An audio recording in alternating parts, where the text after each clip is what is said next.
this is a session on school refusal. My name is Michelle Murray. I think I know everybody on screen just about, and I'm going to be leading this session today. So just as we start, I'd like to acknowledge the traditional owners and custodians of the different and unceded lands that we're all coming to this session from. Pay respects to elders past and present, and to acknowledge our Aboriginal and Torres Strait Islander colleagues and carers who may be in this session as well. So just a bit of introduction, which again feels a bit strange because I think most of you know me, but we are recording this session. So I'm the Senior Manager for the Learning Without Barriers education team. I have worked in early education, in special schools, in primary schools, in secondary schools, and in secondary schools in flexible alternative education for young people who've disengaged from mainstream education. And I'm a speech language pathologist. I am not an expert in school refusal, but please don't disappear off the screen just because I said that. I have worked, though, in schools with young people who are experiencing school refusal. And I guess from that experience, I'm just going to state a few things that are completely obvious because you have probably also had experience with young people who are school refusing.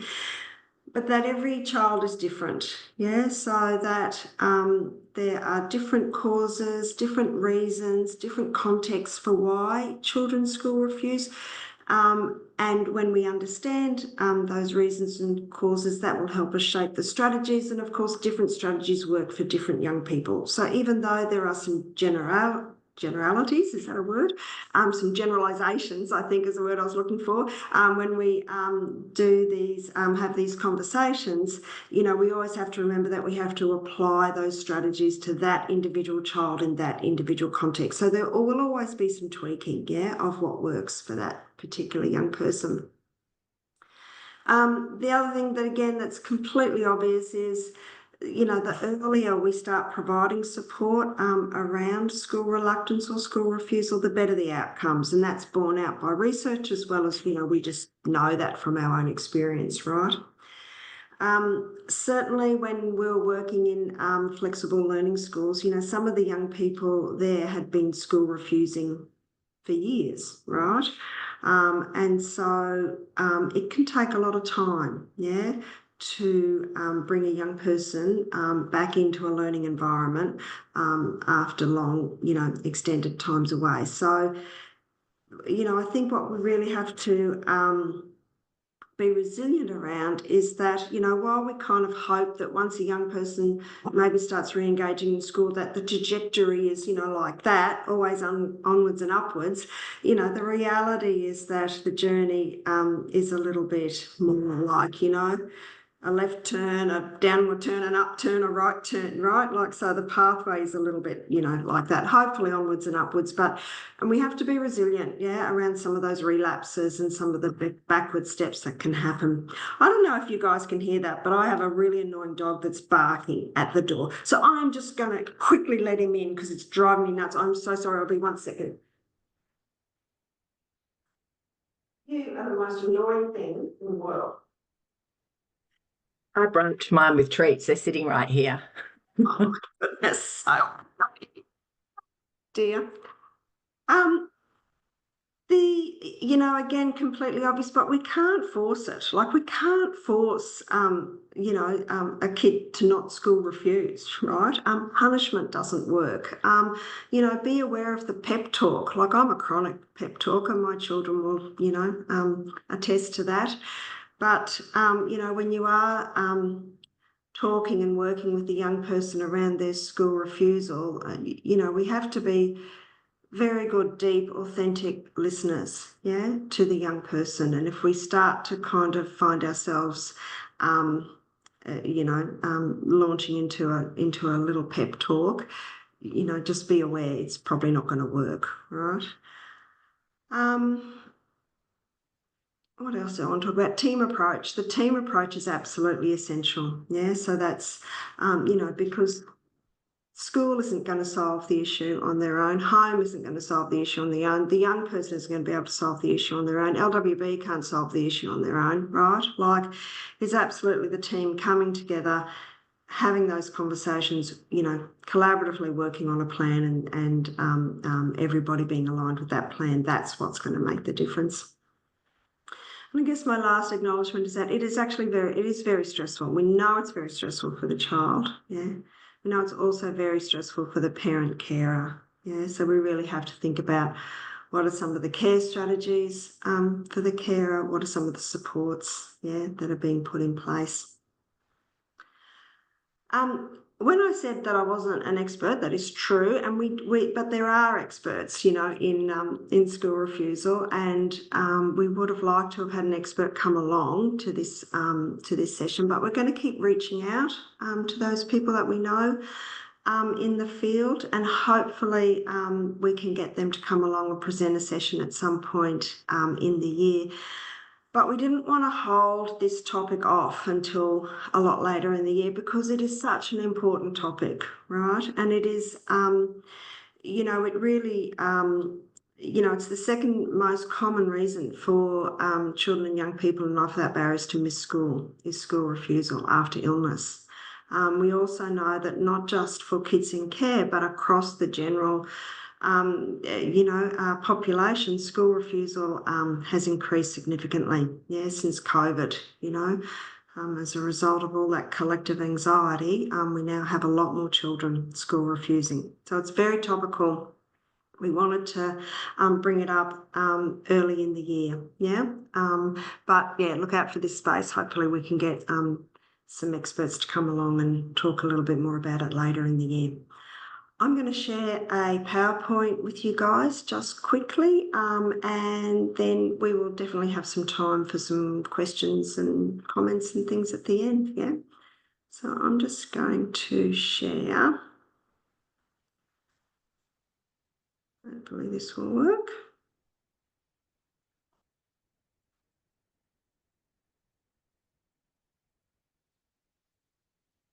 Okay, so I'm looking to Megan. Is that working, Megan? Good. Yeah. It's good. Okay, beautiful.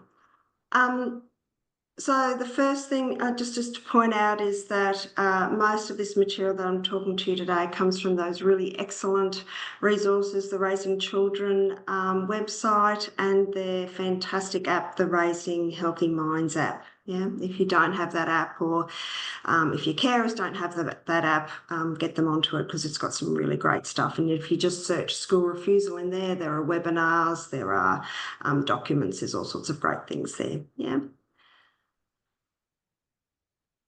So I guess the first thing is really like, what is school refusal? And there's a few different terms, that float around. School refusal is essentially when a young person or child is getting really upset, about going to school, and they miss part or all of the day. There's high levels of anxiety, around going to school. The parents or the carers know that they're not at school, and sometimes people refer to it as school can't, so not school won't, but actually school can't, Another term that you might hear is school reluctance. That's really when a child is unwilling to go to school, but they still mostly do go to school, and we probably know quite a few kids, who might have school reluctance. Truancy is when kids are skipping out on school. Usually the parent or carer doesn't really know. They're usually away from home during the school hours. They might be hanging out, with other kids and getting up to a bunch of stuff. So they're kind of the key differences, between those things. Now, they're not hard and fast. A young person can exhibit signs of all of those things, but in general, when we're talking about school refusal, it's the extreme anxiety. We know that they're not at school because they've really been pleading not to go to school. They often might engage in a little bit of schoolwork at home, if they're not at school, whereas a young person who's truanting really isn't interested usually in doing any schoolwork, So my cursor here. So if we have a look at the causes of school refusal, they're really commonly linked with things like learning difficulties, mental health issues, and social and peer issues were probably the most common. School refusal isn't a mental health issue in and of itself, but it is, very frequently linked, to mental health issues like anxiety, depression, things like that. School refusal or school can't. It usually kind of happens either because the young person's wanting to avoid something that's really stressful and causes that high level of anxiety. Things like, there's a test or there's some learning issues that they really, can't do and they don't want to be shamed. There's a particular teacher or subject that they find incredibly stressful, or it could be a social situation. So there's a social situation going on with their peers. Maybe they don't have any friends. Maybe there's a teacher that they feel like is picking on them, or maybe they're experiencing bullying. So they're avoiding something, that causes anxiety, which is pretty natural sort of behaviour, really. We all try and avoid things that make us really anxious. Or it's happening because they want to do this preferred activity at home, or maybe they feel like they need to be at home to monitor something that's happening at home. So maybe there's a sick family member or a sick pet, or they're really worried about someone in the family who's really stressed themselves. So it's the refusal is really about one or two of those things. Just lost my cursor here to get to the next slide. Where am I? That's what happens when you've got too many screens and you can't drive them very well. Okay, so as we said before, we really need to kind of recognise some of the early signs, like look out for those early signs, because the early support leads to those better outcomes. So some of the signs of things are like young people's feelings, so those negative feelings about school, which can range from everything from some mild anxiety all the way through to like absolute panic. Things like embarrassment, loneliness, they're all feelings to be really attuned to. Some of the behaviours that you might see will be things like protesting about going to school, that difficulty in waking up and getting up in time, or maybe just a refusal, to do that. The tantrums, yelling, crying. Another warning sign could be emotion and behaviours that are present on school days, but not on the weekends, for example. Missing school on significant days, like if it's a test day or a particular subject, can be warning signs. And then those physical things to look out for, which are things like those unexplained symptoms, headaches, tiredness, stomach aches, and those symptoms will usually subside if the child stays at home. So the first thing we really want to do when we're noticing these signs, or if they're, in full-blown, school refusal, is obviously, talking, with the child. As I said, we really need to understand the issue from the child's point of view, because that's going to help us point to the right strategies. So some of the key points are right time, right place to talk. When is everybody calm? When is it not rushed? When is it a private time, that you've got the time for that really that deeper conversation with the young person. We want to acknowledge the young person's feelings and reassure them. We can see you're really upset about going to school, but we're going to keep working with you to overcome what is upsetting you about going to school. So that validating of their feelings. These feelings are real. They're we understand them. But reassure them that we're going to keep working with you on this. When, or even if, sometimes they don't, they open up about their feelings and reasons. Like we have to be careful about not minimising them, even if you don't fully agree or understand, So I don't know if the young person says, I hate Mr. Smith, he's so mean, he's and he really picks on me, that wouldn't be the time to go. So, it's not too bad. It's all right. Do you know what I mean? Like we really want to validate what that young person, is feeling. Let's just remember that, there can be lots of, there usually are, there usually are more than one reason, for why a child is school refusing, and it can be really hard for a young person to articulate that. They might not even exactly know. Adults have difficulty articulating, things. So do children. So again, it can take time, it can take multiple conversations, don't expect that the young person's going to be able to, straight away, talk to you about what's going on for them or what the issues are. So just a few hints, we want to keep the questions really open. What do you enjoy doing? What are you good at? Just signaling that thing that I'm interested in you, not just the difficult stuff. Yeah, we know that there's, you've got strengths. We want to find out and talk about those strengths and build on those strengths. Yeah. What's the best bit about school and what sucks about school? Both sides of that conversation are really important. Yeah, we don't want to just talk about what's wrong about school and what the negatives are. We really want to know what are the good bits, about school. What are the bits that we can work on and build on? If you could change one thing about school, what would that be? Yeah. Curious questions, I wonder why you're so upset or distressed about this particular thing. Yeah. Finding out about friendship groups is really, really important. Yeah, where do you have friends? Who do you hang out with? Yeah, where are those social connections? Because we all know that it can often, young people will often say they keep going to school because of their friends. Yeah, even when other things are tough. So if there are things happening in friendship groups that are difficult, that can be a real an underlying cause, or if the young person has real difficulty, in forming or maintaining friendships, that's another biggie. For young people, some young people find it really tricky talking about things.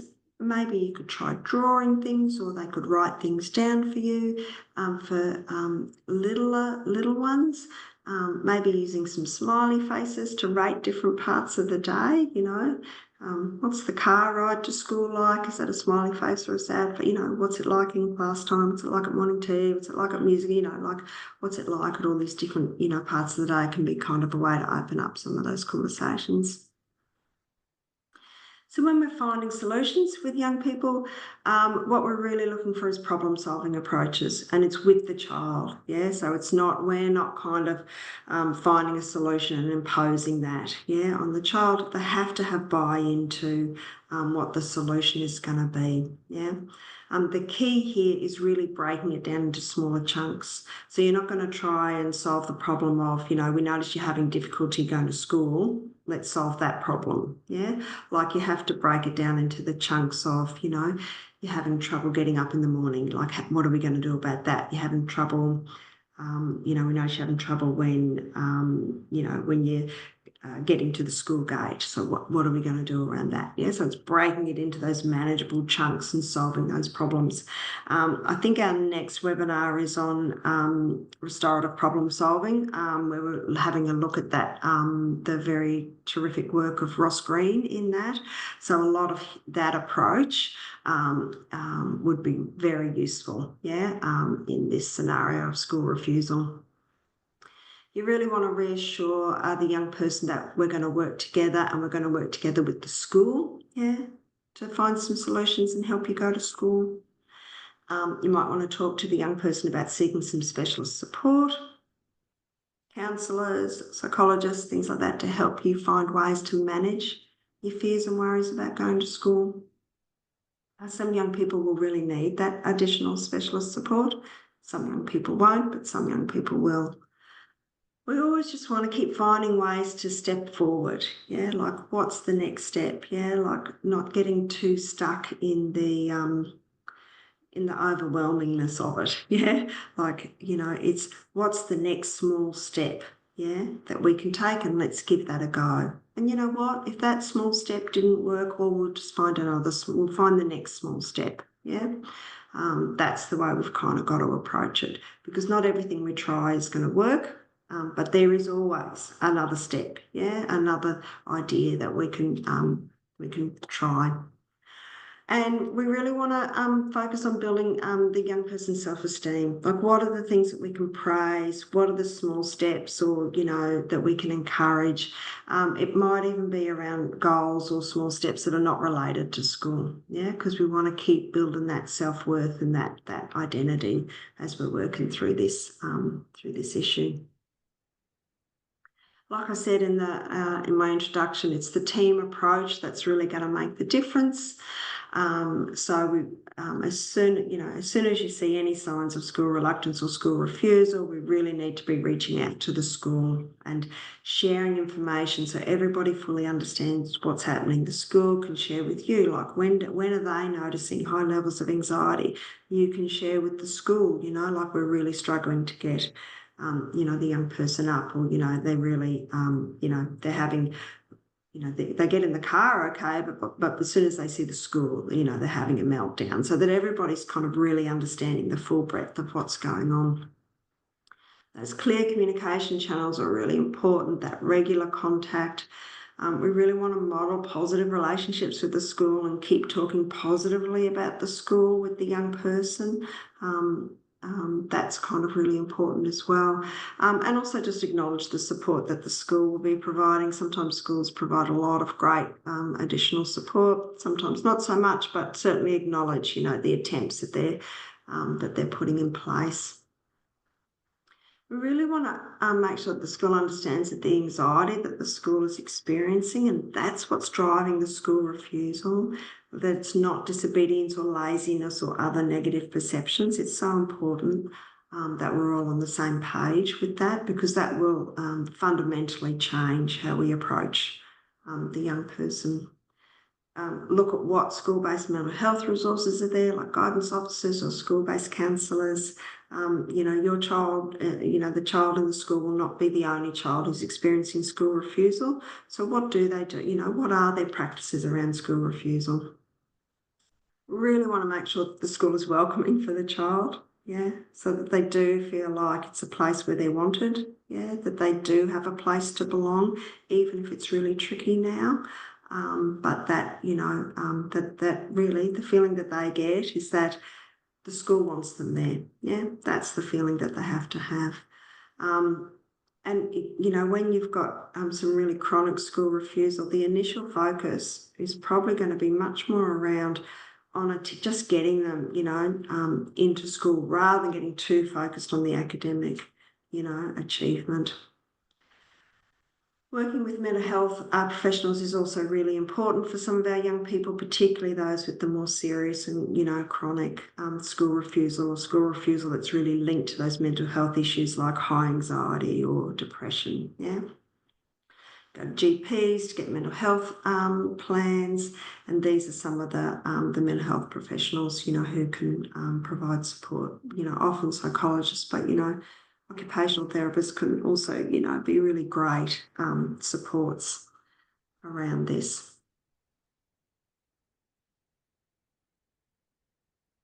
Where am I? So we want to develop a return to school plan. Again, with the young person, if they have been out of school. Some of the key points really on this is that whatever we put in place in that plan is that it has to be very predictable and has to be very reliable. And by that, I kind of mean that when things go wrong, the response that happens is the response that was talked about. The young person knows what's going to happen. It feels safe for them. They can predict who's going to support them, where it's going to happen, what's going to happen. We don't change the plan kind of midway through, because if we don't do that, well, then they'll lose trust in the plan. Our return to school plans should be reviewed really regularly, like weekly if possible, just so that you can make small progressive changes. So that if the young person has been, engaging in school, for an hour a day during that week, just good to have a quick check-in. Do we think we're ready to, maybe on Mondays extend it to an hour and a half? No, we don't think we're ready for that. That's okay. Let's do another week of just an hour. But there's this constant kind of review, because one thing we know about return to school plans, if we can make little changes frequently, that's the best way to approach it. If we stay on a plan for a really long time, then that just becomes the norm. Yeah. So if the 1 hour a day, if we stay on that for months, then it gets harder to shift from that. Yeah. So if you've had success at 1 hour a day for a week, let's try and shift it even just a little bit. Yeah. The next week, if possible. We really want to make sure the child has identified both a safe place and a safe person, yeah, at the school. When I look at school, return to school plans, sometimes they sometimes they don't feel like they've been developed for that particular young person. So, often the school might say, well, not often, but, a school might say, we want the young person in for the literacy session because literacy is the most important thing that happens and we really want them there for that. Now, I agree that literacy is, probably one of the most important things that can happen at school, but perhaps that's the most stressful thing, yeah, for that young person because reading is such a high stress for them, or I don't know, they do their literacy in small groups and that just isn't working for them, or something's happening in that. So to kind of have a blanket rule for when the young person attends has to be individualised, yeah? So let's negotiate that with the school. It can be hard sometimes, like if we go, really what we want is for the young person, they really love art, they've got a good connection with the art teacher, some of their mates go to art. We think that they can go to their art lessons, which means that they go, period 4 on a Monday, period 1 and 2 on a Tuesday, and, and then that's it for the week, maybe, that's when art's on. Well, that's how we start the engagement, yeah? If we can get the young person to agree to that and get success with that, that's the first starting point. Maybe it's that it's the classroom environment, it's overwhelming, so they're going to attend in the library for a period of time and they're going to do some individual work with headphones on, Maybe they're just going to meet the teacher at the front gate and say hi. Maybe that's as far as we can go, to start with. So again, it's that negotiating that range of options that really is going to work. I'm obviously going to need to work on those regulations, calming activities to help manage anxiety, whether that's with, again, a mental health specialist, whether that's something, that we can do at home in the school, and I'll talk a little bit about more of that in a minute. We really want to express confidence with the child in the plan, yeah, like, thanks for working on this plan with us. I'm, really, I really think that this is going to work. And, if any problems arise, remember, we're going to keep working on them. Yeah, we're going to keep supporting you in that. So just expressing that confidence that they are going to return to school. Yeah, so important. And then it's good also to put into this return to school plan some things that are happening when they're actually not at school. Are there some ways that they can stay in contact, with teachers and friends? So, if they're not able, maybe the class is working on a project, maybe the young person can do a little bit of that project work at home, maybe they can share some of that online. Like, how can we keep some connection going? It's going to make returning to school so much easier, yeah? Ideally, we would like to be incorporating some kind of notion of school work or something that's a bit more schooly during school hours when they're at home. Try and minimise those incentives during school hours for staying at home. I know this is so much easier to say than to do, but, if we can minimise the things like gaming or, being on social media during those school hours, again, that's helpful because we know that once young people get entrenched in those things like gaming all day instead of going to school, they can be very hard habits, yeah, to break. And again, keep working on, like we said before, some non-school goals potentially to help build that self-esteem or that sense of achievement. Maybe there's a fitness goal or going to the gym goal, I'm not sure, but, something that the young person would really like to work on, and helps build their self-esteem, and it helps, it's a place where you can give lots of positive feedback around. It's just around some self-care and support, particularly for carers, because supporting a child through school refusal is really hard work. It is really stressful. It's very hard not to pick up on the child's stress. They're so upset and anxious and, crying or raging about going to school. It's really hard for you not to kind of pick up on that stress and mirror some of that back, which is ideally not what we want to do, ideally, and again, so much easier to say than to do, but we really want to model those calm responses when a child is heightened, School refusal can have these really complex impacts, like we know, like on work, For young persons, we know people who've given up work because their child in school refused. Really, it's a really serious issue, when it's getting to those sorts of levels. Really important that the carer has some mechanisms for checking in with themselves, like how am I feeling right now? Can I kind of respond to this really heightened situation right now? Have I got the resilience and the resources right now to go through all the strategies that I know are going to work, or is this a day when I just kind of have to call it? And then if that's the case, like what's the backup plan? Like how can you proactively plan for those days when you're just not going to be able to get the young person, to go to school, but perhaps you have to go to work. Like what's the backup plan here? And where are for us to, in LWB to be thinking about what are the supports that we can put in place. Look, these are just a couple of last few points just that I picked up in one of the webinars that I listened to that I really liked, which is around kind of creating that safety. When we're walking with the child on this journey, like who is the safe harbour that they can come back to?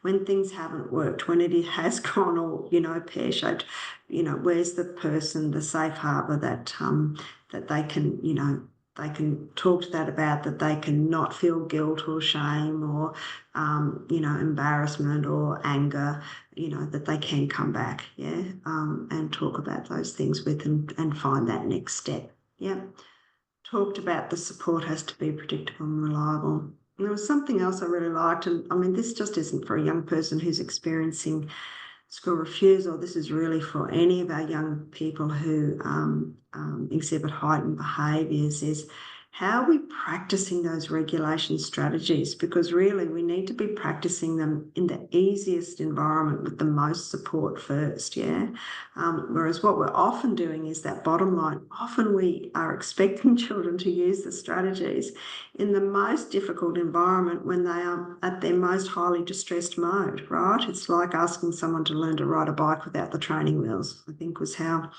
another presenter talked about it. So what is the practice that we've done, So can we practice things at home, and then can we practice with a trusted adult when calm at school? So we want to build up those skills, and, which can take time. They're just some of the links, for where you can contact us, from where we will upload these PowerPoints, and we'll upload it onto the caring guide as well. And I am going to stop sharing and just open up for any questions or comments people might have. Sorry, that took a bit longer than I thought. I thought it was going to be a very quick PowerPoint, but it wasn't that quick, was it, in the end?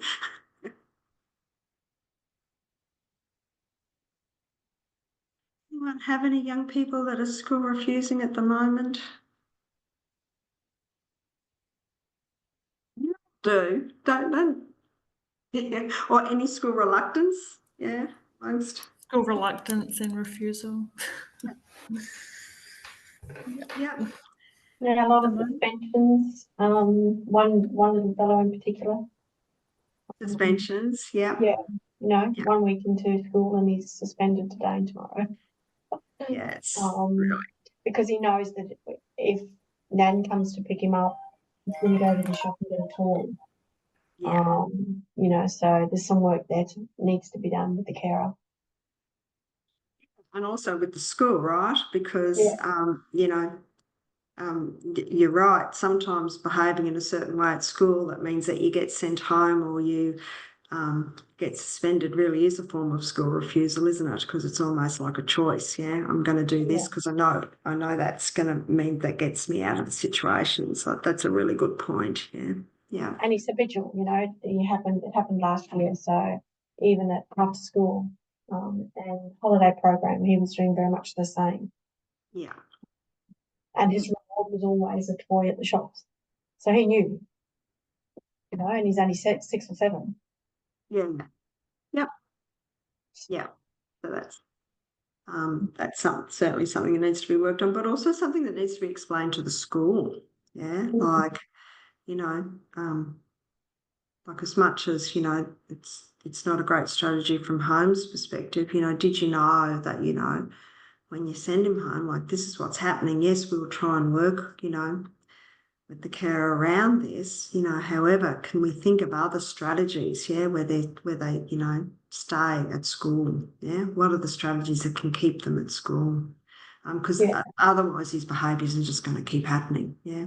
Yeah, look, we have asked for they've asked for a re-entry meeting, so to speak, but I suggested to the practitioner, and she had already done it, asked to incorporate the IUP at the same time. So we'll take Gemma along and we'll take our therapeutic specialist along as well. Right. Just to try and get over this hurdle with this little lad.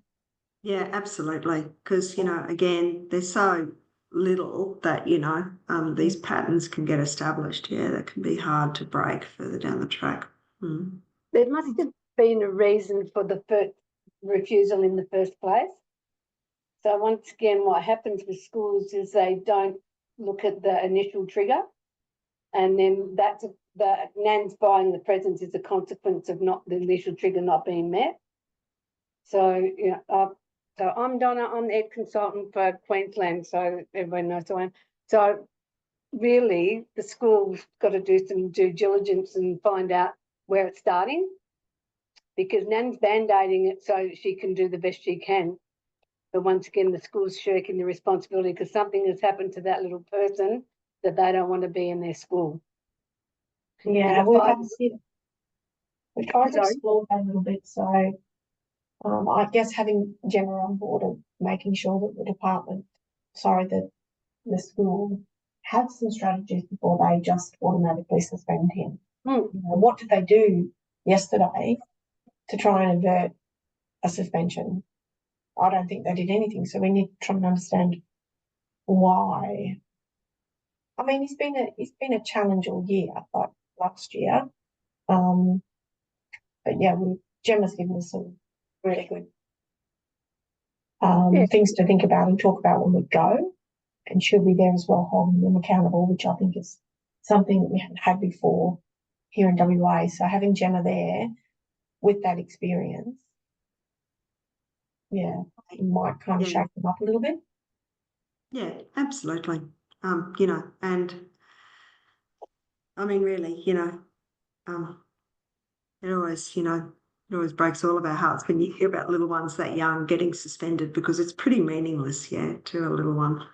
You know, yeah. So his anxiety will be, he'll be anxious every day that school's mentioned, every day. Yeah. So, yeah.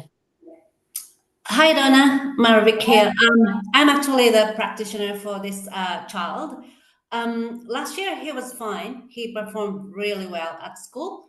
I was talking to him yesterday and he said, "Oh, I hate school. I don't like school." And I tried to talk to him one-on-one yesterday and get some more information why. And he just said, "I just don't like school. I just don't like school." I was talking to the carer and I said, "What do you think is the reason why he doesn't like school?" The carer said, "I don't know because I keep asking as well." But last year, it was the brother who was displaying concerning behaviors at school, and he was really good at school, this child that I'm having trouble with now. Yeah, so they take turns having problems. Something's changed, Marvik. Something's changed in his little life. I agree. And also it's because I think it's because it's the start of the school year. It can be overwhelming. And yes, I agree there's change. That's why I requested for the stakeholder meeting urgently. Yeah, because sometimes we forget that we need to transition our kids back in again at the starts of those terms and years, especially our little kids. You know, it's because they've had that time out, they've readjusted to another timetable, they've readjusted to another everything, and then we go, okay, back you go again. And they're thinking, oh my God, oh, here I go again. I have to do that. And sometimes it's just like, it's just too hard. When they're young, it is challenging for them. It's even worse when you're a teenager because you've got to do everything else. But, you know, for a little person, we need to transition again. And we all forget it. You know, we go, oh, yeah, back to school. Yay. See you later. You know, and then we've got those little ones that are thinking, well, I liked it at home. I wanted to stay there. Nan was great. You know, it makes it easier for me. I don't have to think. I don't have to do that. And I think this holiday too has been a very long holiday. It seemed like a long holiday for us because the kids have only just gone back in the beginning of February. So for WA, it feels so long. And he did struggle with, you know, school holiday program as well. You know, That's his parents would drop him off at 9 o'clock and then she'd get a call at 9:30 to come and get him because he doesn't want to be there. But instead of trying to keep him there, because he can be challenging, they just thought it's easier to ring Nan and come and get him. Yeah. Potentially he's learned some behaviour there at that holiday program. Do you know what I mean? Like he's kind of learned, oh, hang on, I can actually, you know, I can do something that kind of gets me out of this and back home, which is, you know, my preferred place. Don't forget, Maverick, to ask the questions around what do you like at school? What's it, you know, or even, like I said, using some of those rating, you know, like smiley face or sad face. Like if they can't kind of tell you what they don't like about school, that's pretty common, for kids not to do that. So just try and find some other ways to, you know, have that conversation. Yeah. I think it lends itself to, Michelle, to, you know, your last slide there around the safe harbour. Like, I think, you know, we've identified that Nan's the safe space. He wants to return back there because that feels good and it felt good during the holidays. And I think it's the repositioning of Nan being the safe harbour for that little person too. And, you know, going that Nan's going to be there, right? It's still going to be there. You know, you go off every day, it's still going to be there. Like, how do we having those really meaningful conversations about that's a really stable part of what's going on for you? And this is a really safe space for you too. And we need to create safety at school like we have with Nan. Like, so start having those conversations about what feels safe at school. You know, what is it that you like? What is the safe place? Is there a safe person that you really feel connected with? You know, those kind of, so that bridge really creates itself. So that he starts to kind of really position Nan as that safe harbour, but it's actually okay. You know, it's a really nice attachment to go into school and back home again. Like there's some really practical little things that I know that some carers and parents have used over the time, you know, like the little, you know, the warm hug that you can put in your pocket that, you know, it's like the invisible string. You know, that's a really beautiful book to talk to him about too, is that we all have an invisible string with important people in our lives, and even though you can't see them, we're connected to them all day, and you can tug that string at any time and the other person on the end will feel it. You know, those kind of, you know, they're really warm, fuzzy things, but they're something to hold on to during that day when they're away from the person that there's their safe harbour. They're just, you know, other little practical things that you can do that create meaning. Thanks, Megan. That's really Thank good. you, Megan. Yeah. I agree with Megan. Oh, sorry, Michelle. No. I was just going to say, I mean, let's think developmentally as well. Like for a 5-6-year-old, you know, some attachment anxiety is really that's developmentally okay, right? Like that's really developmentally normal to have some of that, and you know, more of that difficulty with attachment, in going to school. So, you know so again, it's, you know, I think talking to the school about some of that as well. Do you know what I mean? So are we, you know, let's not suspend a young person or, you know, because they are kind of having trouble adjusting to some of those attachment things. Yeah. Think about developmentally. And 5 and 6 years of age is pretty common age for some school refusal. And as is 10 and 11, that's another kind of age group where school refusal can be quite common. So, yeah. Yeah, yeah. As Janet said, during the holiday, he was going to vacation care and they just wanted to go home.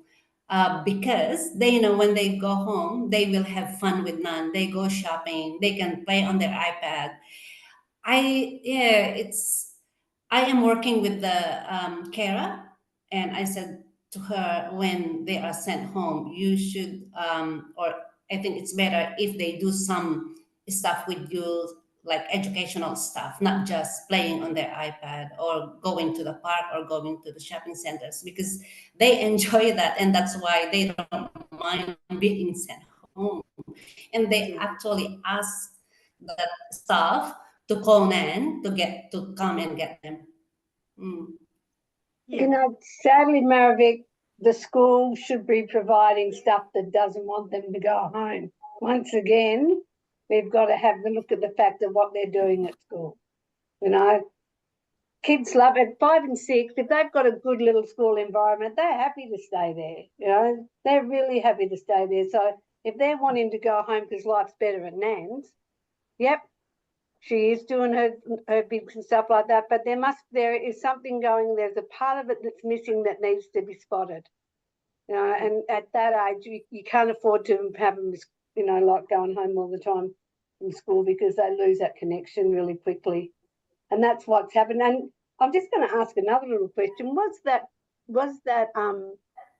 after that vacation care really hectic? Was it noisy? Was it, you know, like, because In fairness to them, the school or the vacation care is really good. They are very systematic. They have a lot of resources. They even purchased some items specifically for these 2 boys, especially for Brooklyn, because he wants to be active all the time. So it's not a big place. It's not a big place, but they have stuff to do. They have resources. Yeah. I was thinking more about the hectic environment. You know, it gets a bit much. The Nan's place is a bit quieter. I'm just throwing in ideas here. Yeah, probably. Probably.